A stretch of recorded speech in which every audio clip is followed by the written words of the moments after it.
tako kot mora biti, zato prijatelje rad povabim sebi pit, upravimo si zgodbe, ki drugi jih ni, ko vino nam razgreje kri.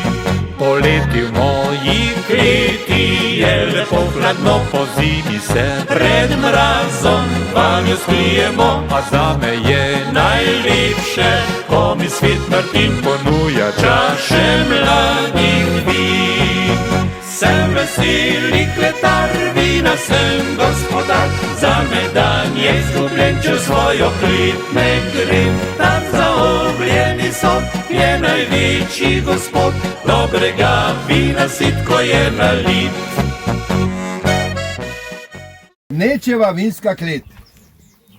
Ostani tu, prijatelj moj, ob vinski kapljici postoj, da duša k duši se priveže in k vincu kruha kos odreže. Prišel si v lepo vinsko klet, da lepšo redko vidi svet.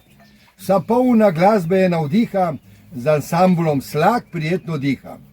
Spomini spevni v roji sten, povsod odmeva pesmi zven, to res ni klet, to so nebesa, krepijo duše se telesa. Ob stenah sodi se vrste, veselo tukaj je srce, še Jezus bi poskusil vino, z njim blagoslovil domovino. Na zdravje zdaj med nami vsak, prijatelj, cenjeni rojak, vse dobro res si zaželimo, zdravilno kapljico, zdravilno kupico izpimo. Ostani tu, prijatelj moj, ob vinski kapljici postoj, da duša k duši se priveže in k vincu kruha kos odreže. Bravo. Velika zahvala, da je bilo njemu to všeč. In potem mi je napisal neko posvetilo v verzih. In rekel, veš, ne moram več, ko orang napisati, sem že star, pa to, ne? Ja. To je Andrej Bergant, ne? Potem se pa jaz seveda s enim prijateljem pogovarjam, ki so zdaj, kar lahko rečem, dobra prijatelja, ne vem, če ga poznate, Smrekarja v Franciji. In sem rekel, kaj naj naredim? In me on predlagal zgodbo.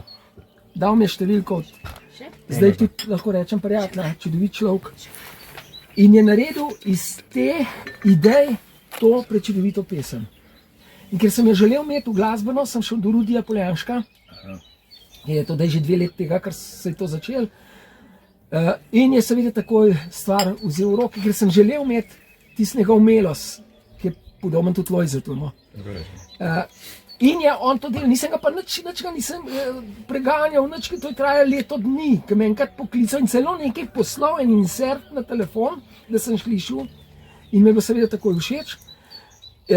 Potem mogoče 14 dni pred tisto njegovo kruto boleznijo me pokliče domov, pa mogoče 3 tedne, me pokliče domov, prav pa prid, boš slišal, in me predvajal, celo me predvajal. Ni jo mi pa še dal takrat, ne. In potem je šel seveda on v bolnico in se je zgodilo, koliko se je. In ta pesem je zdaj nekje ostala in sin Sandi jo ne najde. Sem čuden, da je ne najdena. Res je čuden, no. Saj se jaz tudi.